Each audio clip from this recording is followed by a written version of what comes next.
sebenarnya kan dari semua narsum ini setuju untuk negara membiayai partai. Ya. Kalau dari sisi regulasi tidak hanya setuju, sudah diimplementasikan. Tadi sudah disebut juga oleh Mas Agus, oleh Mas Arief, Bung Ferry, ya, Rahma gitu. Terakhir itu 112 terus naik jadi 1000 ya. Sekarang 1000.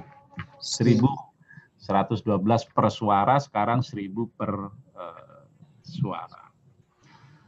Nah, kita ini membutuhkan partai politik. Ya, kalau di Undang-Undang Dasar partai politik itu sudah bagian dari institusi publik ya. Bahkan dengan demokrasi konstitusional yang kita pegang itu, partailah yang diharapkan menjadi tulang punggung demokrasi, pilarnya lah gitu ya. Nah, dalam partai itu menjalankan fungsinya, menjalankan misinya, berperan, pasti dia butuh dana. Pastilah itu ya, butuh dana. Saya ada mengutip William R. Liddell itu ya. Politik membutuhkan dana, sedangkan sumber-sumber halal terlalu sedikit tersedia di Indonesia. Nah, ini. Saya sebenarnya banyak setuju lah dengan siapa, Mas Agus Melas, Mas Arief Susanto, terus Rahma Mutiara, Bung Ferry Junaidi itu. Ya, saya juga orang ilmu politik, ilmu pemerintahan S1, S2-nya, bacaannya juga sama lah ya gitu ya. Bacaannya sama lah menurut saya kira-kira gitu ya.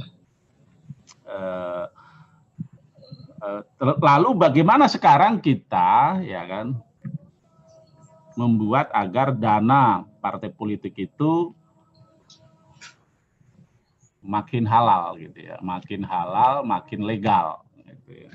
Makin halal, makin legal, dan makin besar serta makin accountable.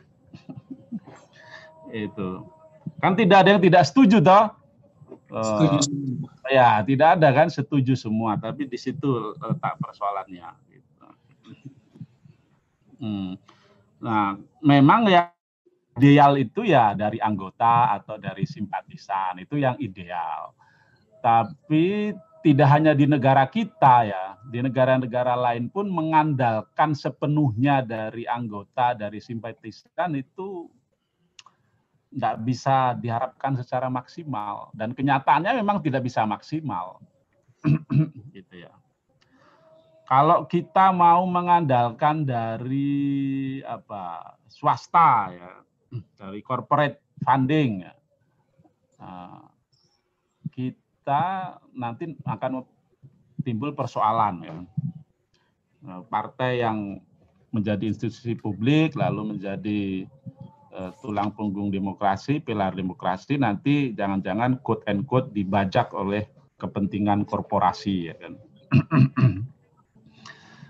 Sehingga kita pun sebenarnya di undang-undang partai politik itu membatasi sumbangan dari korporasi dalam rangka itu, sebenarnya dalam rangka menjaga partai ya. Kalau bahasanya Mas Arief itu otonom gitu ya, otonom gitu, menjaga partai yang otonom. Lalu kalau kita biarkan terus tanpa ada solusi seperti yang sekarang ini berlaku gitu, maka praktek yang tidak halal itu terus bahkan bisa jadi merajalela ya Mas Agus ya. Ya kita udah tahu sendirilah kan gitu. Atau kalau kita mengandalkan dana dari elit partai katakan begitu, atau dari segelintir orang yang itu pun quote and quote kehalalannya masih kita pertanyakan, nanti timbul itu tadi yang dibilang oleh Mas Arief Susanto itu. Nanti klientelisme, terus apalagi itu personalisasi, bahkan oligarki. Nah, kan seperti ini. Saya ada oh ini. Berarti yang dibaca sama nih, kuasa uang ya kan gitu. Sama lah ini. Nah, tadi. atau Aspinal. Saya juga ada itu Aspinal di sini. Ya kan, klientelisme itu.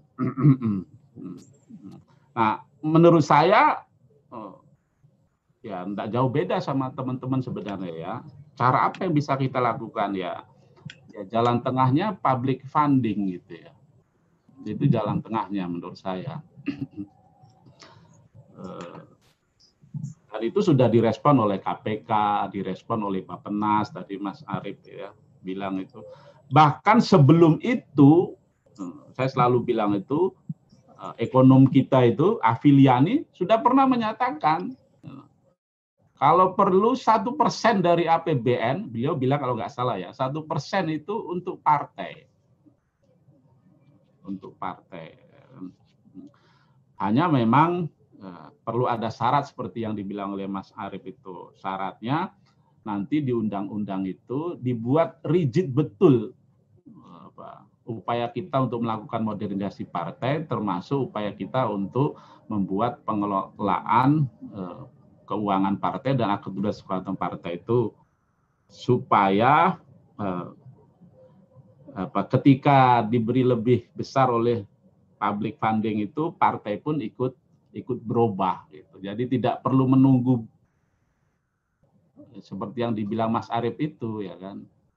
Baik dulu baru dikasih gitu. Kalau kita sih ditambah dulu sambil seiring kita memperbaiki juga gitu. Karena ini bukan pekerjaan mudah.